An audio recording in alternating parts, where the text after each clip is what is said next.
रूस यूक्रेन युद्ध रुकने का नाम नहीं ले रहा है और अब इस युद्ध की आग में अमेरिका घी डालने का काम कर रहा है।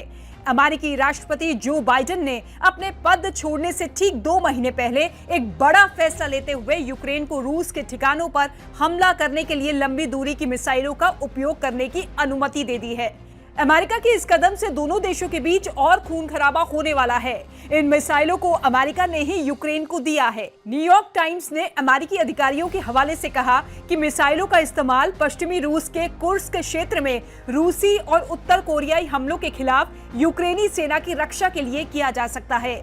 बाइडेन का ये फैसला अमेरिका की नीति में एक बड़ा बदलाव माना जा रहा है। ऐसा इसलिए क्योंकि जो बाइडेन का कार्यकाल बहुत जल्द ही खत्म होने वाला है।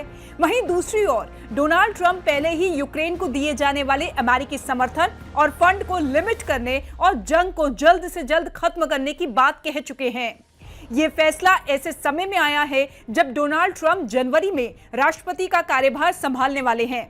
डोनाल्ड ट्रंप कई बार ये कह चुके हैं कि वो रूस यूक्रेन युद्ध को खत्म करने की पूरी कोशिश करेंगे। अमेरिका ने क्यों लिया फैसला? जानकारी के अनुसार यूक्रेन से जारी जंग के बीच रूस के राष्ट्रपति व्लादिमीर पुतिन के समर्थन में उत्तर कोरिया भी कूद गया है। किम जोंग ने हजारों की संख्या में अपने सैनिकों को रूस की मदद के लिए भेजा है।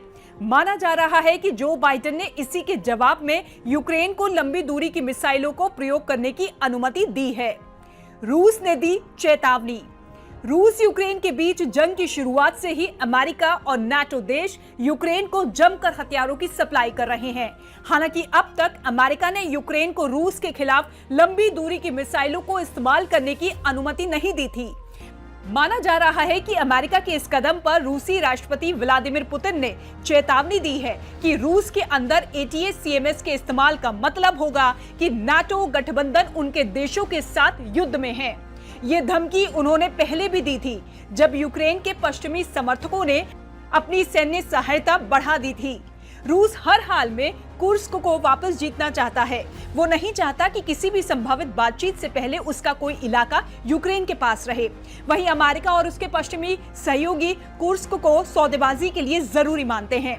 इस बीच रूसी सांसदों ने रविवार को कहा कि रूस पर अमेरिकी मिसाइलों से यूक्रेन का हमला तीसरे विश्व युद्ध का कारण बन सकता है।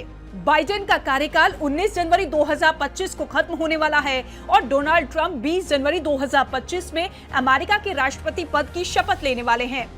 अमेरिका में जहां सत्ता परिवर्तन होने वाला है, ऐसी स्थिति में बाइडेन का ये फैसला ट्रंप के वादों पर भारी पड़ेगा। अमेरिकी सत्ता की बागडोर संभालने वाले डोनाल्ड ट्रंप कई बार ये बोल चुके हैं कि राष्ट्रपति बनते ही रूस यूक्रेन युद्ध को खत्म करने की पूरी कोशिश करेंगे। फिलहाल बाइडेन के फैसले से दुनिया तीसरे विश्व युद्ध के मुहाने पर खड़ी है। Bureau report, state mirror Hindi.